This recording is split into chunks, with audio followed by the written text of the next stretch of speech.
Hi! எல்லாருக்கும் வணக்கம். இன்னைக்கு இந்த வீடியோல அரிசியே சேர்க்காத 4 விதமான ஹை புரோட்டீன் ரெசிபீஸ் தான் பார்க்க போறோம். இது நீங்க மார்னிங் பிரேக்ஃபாஸ்ட்டாவும் எடுத்துக்கலாம், நைட் டின்னருக்கும் எடுத்துக்கலாம். சுகர் பேஷண்ட்ஸுக்கும் ரொம்ப நல்லது. வெயிட் லாஸ் பண்றவங்களுக்கும் ரொம்ப ரொம்ப நல்லது. இந்த ரெசிபீஸ் எல்லாம் எப்படி பண்றதுன்னு பார்க்கலாமா? இதில நம்ம ஃபர்ஸ்ட்டு பார்க்க போறது பச்சை பயிரும், திணை அரிசியும் வச்சு ஒரு இட்லி எப்படி பண்றதுன்னு பார்க்கலாம். அதுக்கு 1 கிளாஸ் அளவுக்கு பச்சை பயிர ஒரு பவுல்ல தனியா சேர்த்துக்கோங்க. இன்னொரு பவுல்ல 1 கிளாஸ் அளவுக்கு திணை அரிசி சேர்த்துக்கோங்க. நீங்க திணை அரிசிக்கு பதிலா வேற மில்லட் கூட யூஸ் பண்ணலாம். இதுவுமே ஓரமா இருக்கட்டும். இன்னொரு பவுல்ல 1/2 கிளாஸுக்கும் ஜாஸ்தியா, 3/4 கிளாஸுக்கும் கம்மியா உளுந்தம்பருப்பு எடுத்திருக்கிறேன். நான் இத வந்து மிக்ஸி ஜார்ல தான் அரைக்க போறேன். ஸோ, அதனால உளுந்து கொஞ்சம் ஜாஸ்தியா எடுத்திருக்கிறேன். ஒரு சின்ன ஸ்பூன்ல 1 ஸ்பூன் அளவுக்கு வெந்தயம். இதுவுமே தனியா இருக்கட்டும். சிகப்பு அவல் 1/2 கிளாஸ் அளவுக்கு எடுத்திருக்கிறேன். அத தனியா இன்னொரு பவுல்ல நம்ம சேர்த்துறலாம். இப்போதைக்கு ஓரமா இருக்கட்டும். எதுவும் பண்ண வேணாம். நம்ம வந்து எல்லாத்தையும் வாஷ் பண்ணிட்டு எடுத்துட்டு வந்தாச்சு. பாருங்க. இதெல்லாம் இப்ப இருக்கட்டும். பச்சை பயிறு, உளுந்தம்பருப்பு, திணை அரிசி எல்லாமே வாஷ் பண்ணியாச்சு. இந்த அவல் மட்டும் நம்ம அரைக்கிறதுக்கு முன்னாடி தண்ணி சேர்த்து வாஷ் பண்ணிட்டு ஊற வச்சுட்டு அதுக்கப்புறம் அரைச்சுக்கலாம். இது வந்து ஒரு 5 மணி நேரத்துக்கு அப்படியே ஊறட்டும். 5 மணி நேரத்துக்கு அப்புறமா ஃபர்ஸ்ட்டு நம்ம அவல ஒரு தடவ வாஷ் பண்ணிட்டு, தண்ணி சேர்த்து எடுத்துட்டு வந்துரலாம். இப்ப இது ஊறட்டும். நம்ம அரைக்கிற வரைக்கும் இது ஊறட்டும். உளுந்தம் பருப்பு தான் அரைக்க போறோம். இதெல்லாம் ஊற வச்சுட்டு, நான் வந்து தண்ணி ஊத்தி ஃப்ரிட்ஜ்ல வச்சிருந்தேன். ஸோ, நம்ம இந்த சில் வாட்டர் ஊத்தி தான் நம்ம இன்னைக்கு மாவு அரைக்க போறோம். ஏன்னா, அப்பதான் சூடாகாம இருக்கும் மிக்ஸி ஜார். தண்ணி ஃபில்டர் பண்ணிட்டு மிக்ஸி ஜார்ல சேர்த்துட்டு, கொஞ்சம் போல ஐஸ் வாட்டர் சேர்த்து நல்ல ஃபைன் பேஸ்ட்டா அரைச்சு ஒரு பவுலுக்கு ட்ரான்ஸ்ஃபர் பண்ணிரலாம். நல்லா ஸ்மூத்தா அரைச்சு எடுத்துக்கோங்க. இப்ப இது ஓரமா இருக்கட்டும்.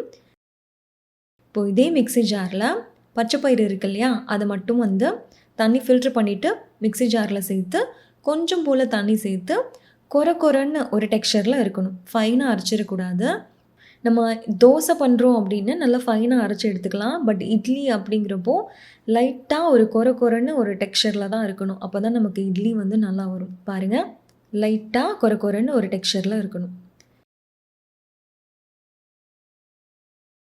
இப்போ அதே மிக்ஸி ஜார்ல நம்ம ஊற வச்ச அவலோட தண்ணிய ஃபில்டர் பண்ணிட்டு, மிக்ஸி ஜார்ல சேர்த்துக்கலாம். பாருங்க, அவல் ஒரு 5 to 10 மினிட்ஸ்லயே வந்து நல்லாவே ஊறி வந்திருக்கு. மிக்ஸி ஜார்ல சேர்த்துட்டு, நம்ம ஊற வச்ச அந்த திணை அரிசியுமே சேர்த்துறலாம். தண்ணி ஃபில்டர் பண்ணிட்டு சேர்த்துக்கோங்க. இப்போ இதையுமே வந்து கொரன்னு அரைச்சு எடுத்துட்டு வந்துரலாம். பாருங்க, தண்ணி வந்து கொஞ்சம் கொஞ்சமா சேர்த்து நல்லா அரைச்சு எடுத்துக்கோங்க. இந்த மாரி கொரன்னு ஒரு டெக்ஸ்சர்ல தான் இருக்கணும். இப்போ இதுக்கு தேவையான அளவுக்கு உப்பு சேர்த்துக்கோங்க. ஃபர்ஸ்ட் டைம் நான் வந்து மிக்ஸி ஜார்ல அரைச்சிருக்கேன். ஸோ, நான் இட்லி போட்டாலே வந்து மிக்ஸி ஜார்ல பண்ண முடியுமா? அப்படின்னு தான் நெறைய பேர் கேட்குறீங்க. அதனால உங்களுக்காகவே வந்து நான் ஃபர்ஸ்ட் டைம் வந்து மிக்ஸி ஜார்ல அரைச்சிருக்கேன். எனக்கே வந்து இட்லி எப்படி வரப்போதோ அப்படிங்கிற ஒரு ஆவலா நானும் வெயிட் பண்ணிட்டுருக்கிறேன். கொஞ்சம் தண்ணி ஜாஸ்தியான மாரி ஒரு ஃபீலிங் இருந்துச்சு. ஏன்னா, உங்களுக்கு இந்த மாவு பெசையும் போதே தெரியுதா? கொஞ்சம் வாட்டரியா இருக்கிற மாரி இருந்துச்சு. சரி, இருந்தாலும் அது புளிச்சு வரட்டும் அப்படின்னு நான் வெயிட் பண்ணிட்டேன். இந்த மாவு புளிக்கிறதுக்கு எனக்கு ஒரு 7 மணி நேரம் போல ஆச்சு. ஏன்னா, அன்னைக்கு கிளைமேட் வந்து ரொம்ப மந்தமா இருந்தனால, கொஞ்சம் ஜாஸ்தியா டைம் எடுத்துக்கிச்சு. பாருங்க, மாவு இந்த மாரி புளிச்சு வந்ததுக்கப்புறமா நான் உங்களுக்கு மிக்ஸ் பண்ணி காமிக்கிறேன். நல்லாவே கெட்டியா இருக்கு ஓரளவுக்கு. இட்லி மாவு பதத்துக்கு எனக்கு மாவு கரெக்ட்டா இருந்துச்சு. நம்ம மாவு பெசையும்போது ரொம்ப லூஸா இருந்த மாரி இருந்துச்சு. பட் இப்போ வந்து மாவு கரெக்ட்டாவே இருக்கு இட்லி ஊத்துறதுக்கு. ஸோ, இட்லி பாத்திரத்தில வந்து எண்ணெய் ஒரு தடவ ஸ்ப்ரே பண்ணிட்டு மாவு ஊத்திரலாம்.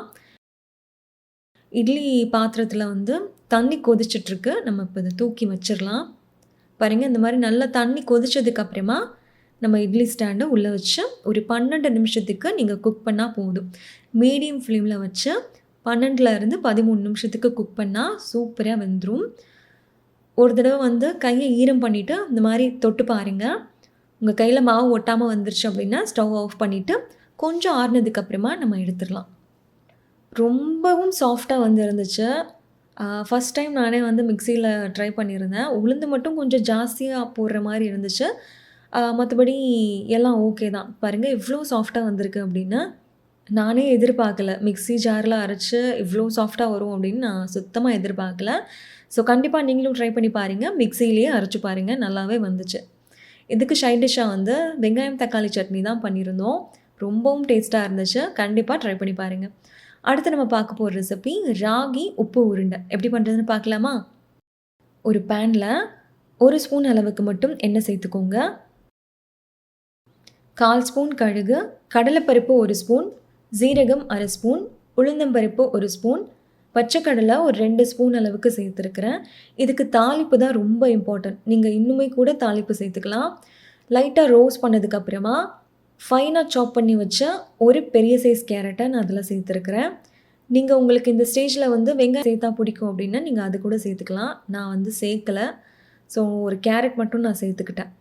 கூடவே வந்து காரத்துக்காக ஒரு பெரிய பச்சை மிளகாயை நல்லா ஃபைனாக சாப் பண்ணி சேர்த்துருக்கிறேன். கேரட் நல்லா வெந்திருக்கணுங்க. வெந்ததுக்கு அப்புறமா தண்ணி சேர்த்துக்கோங்க.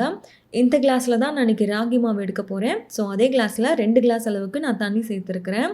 கூடவே இதுக்கு தேவையான அளவுக்கு உப்பு, கொஞ்சம் போல் பெருங்காயம், கடைசியாக ஒரு கையளவுக்கு மல்லி இலையை நல்லா ஃபைனாக சாப் பண்ணிவிட்டு இதில் சேர்த்துக்கோங்க. ஒரு தடவை நல்லா மிக்ஸ் பண்ணிவிட்டு இது நல்லா கொதி வரணும். இந்த மாதிரி கொதிச்சதுக்கப்புறமா 1 டம்ளர் அளவுக்கு நான் ராகி மாவு சேர்த்துக்கிறேன். 1 டம்ளர் ராகி மாவுக்கு 2 டம்ளர் தண்ணி நம்ம சேர்த்துருக்குறோம். ராகி மாவு சேர்த்ததுக்கப்புறமா ஸ்டவ்வை லோ ஃப்ளேமில் வச்சுக்கிட்டு நல்லா இந்த மாதிரி மிக்ஸ் பண்ணி விடுங்க. லோ ஃப்ளேமில் வச்சுட்டே பண்ணுங்கள். நல்லா மிக்ஸ் ஆனதுக்கப்புறமா நம்ம ஸ்டவ் ஆஃப் பண்ணிக்கலாம். பாருங்கள், நல்லா இந்த மாதிரி மிக்ஸ் பண்ணி விடுங்க. இப்போ நம்ம ஸ்டவ் ஆஃப் பண்ணிவிட்டு நல்லா மிக்ஸ் பண்ணிவிட்டு இது கொஞ்சம் ஆறணும். ஆறினதுக்கப்புறமா வந்து நம்ம உருண்டை பிடிச்சிக்கலாம். கை பொறுக்கிற அளவுக்கு சூடு வந்ததுக்கப்புறமா ஒரு தடவை பிசைஞ்சு விட்டுட்டு அதுக்கப்புறமா உருண்டை பிடிச்சி நம்ம ஸ்டீம் பண்ணி வச்சிடலாம். பாருங்கள், இட்லி பாத்திரத்தில் லைட்டாக எண்ணெய் வந்து ஸ்ப்ரே பண்ணி எடுத்துருக்கிறேன். இந்த மாவு வந்து லைட்டாக எனக்கு கை பொறுக்கிற அளவுக்கு தான் சூடு இருந்துச்சு. ஸோ இந்த மாதிரி லைட்டாக ஒரு தடவை மிக்ஸ் பண்ணி விட்டுட்டு கொஞ்சம் மீடியம் சைஸ் உருண்டையாக உருட்டி எடுத்துக்கிட்டேன். அடி பிளேட் வந்து காலியாக தான் இருக்குது. ஸோ மேலாப்பில் மட்டும்தான் நான் செஞ்சு வச்சுருந்தேன். தண்ணி நல்லா கொதிச்சதுக்கப்புறமா இதை உள்ளே வச்சு கரெக்டாக மீடியம் ஃப்ளேமில் ஒரு 15 நிமிஷத்துக்கு மட்டும் குக் பண்ணிவிட்டு 15 நிமிஷத்துக்கு அப்புறமா நம்ம ஸ்டவ் ஆஃப் பண்ணிடலாம். இது ஓரளவுக்கு ஆறினதுக்கப்புறமா நம்ம சாப்பிட்டுக்கலாம். இப்போ இது ஆறட்டும். ஓரளவுக்கு ஆறிடுச்சு. அவ்வளோ சாஃப்டாக ரொம்ப டேஸ்ட்டாக இருந்துச்சு. கண்டிப்பாக ட்ரை பண்ணி பாருங்கள். இதுக்கு சட்னியோடையும் சாப்பிட்லாம், சட்னி இல்லாமலேயும் சாப்பிட்லாம். எனக்கு வந்து சட்னி வேணும் அப்படின்னு தோணலை, அதனால நான் வந்து சட்னி செஞ்சுக்கல.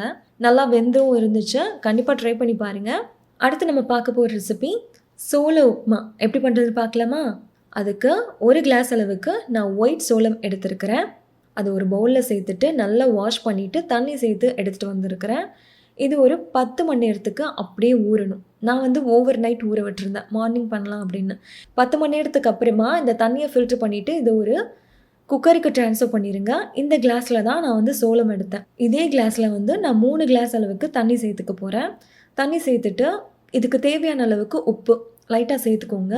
சேர்த்துட்டு லிட் போட்டு க்ளோஸ் பண்ணி இது ஒரு 16 விசிலுக்கு நீங்கள் ப்ரெஷர் குக் பண்ணணும். மீடியம் ஃப்ளேமில் விட்டு 16 விசிலுக்கு ப்ரெஷர் குக் பண்ணி எடுத்துக்கோங்க. அப்போ தான் வந்து சோளம் நல்லா வேகும்.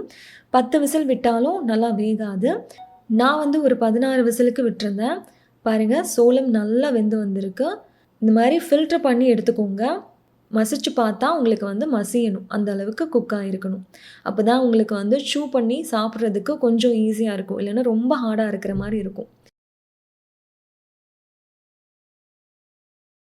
இப்போ வேக விட்டதுக்கு அப்புறமா ஒரு பேனில் 1 ஸ்பூன் எண்ணெய் சேர்த்துட்டு 1/4 ஸ்பூன் கடுகு, 1/4 ஸ்பூன் ஜீரகம், 2 ஸ்பூன் கடலைப்பருப்பு, 1 ஸ்பூன் உளுந்தம்பருப்பு, 2 ஸ்பூன் பச்சைக்கடலை, கொஞ்சம் போல் முந்திரி பருப்பு சேர்த்துருக்கிறேன். முந்திரி பருப்பு சேர்த்தா எங்கள் வீட்டில் இருக்கிறவங்களுக்கு பிடிக்கும், அதனால் நான் சேர்த்துருக்கிறேன். உங்களுக்கு வேணான்னு நீங்கள் ஸ்கிப் பண்ணிக்கோங்க. இதெல்லாம் நல்லா வறுபடணும். இந்த அளவுக்கு வறுபட்டதுக்கு அப்புறமா காரத்துக்காக ஒரு பெரிய சைஸ் பச்சை மிளகாயை நான் கட் பண்ணி சேர்த்துருக்கிறேன். கூடவே கொஞ்சம் போல் கருவேப்பிலை, ஃபைனாக சாப் பண்ண ஒரு பெரிய சைஸ் கேரட், 10 போல் பீன்ஸ், இதுக்கு தேவையான அளவுக்கு உப்பு, 1/4 ஸ்பூன் மஞ்சள் தூள் சேர்த்துட்டு நல்லா கலந்து விட்டு குக் பண்ணிக்கோங்க. ஹை ஃப்ளேமில் ஒரு 5 நிமிஷத்துக்கு குக் பண்ணிங்கன்னா நல்லா வந்து வெஜிடபிள் சூப்பராக வெந்துடும். பாருங்கள், இந்த மாதிரி நல்லா வெந்ததுக்கப்புறமா 100 கிராம் போல் பச்சை பட்டாணியை 8 மணி நேரத்துக்கு ஊற வச்சு ஒரு 2 விசிலுக்கு ப்ரெஷர் குக் பண்ணி இதில் நான் சேர்த்துருக்கிறேன். ஃப்ரெஷ் பட்டாணின்னா நீங்கள் அப்போவே சேர்த்துக்கோங்க. கேரட் பீன்ஸ் சேர்க்கும் போதே ஃப்ரெஷ் பட்டாணியும் சேர்த்துக்கலாம். இல்லை அப்படின்னா இந்த மாதிரி ஓவர் நைட் ஊற விட்டுட்டு ப்ரெஷர் குக் ஒரு 2 விசிலுக்கு மட்டும் ப்ரெஷர் குக் பண்ணி அதுக்கப்புறமா சேர்த்துக்கோங்க.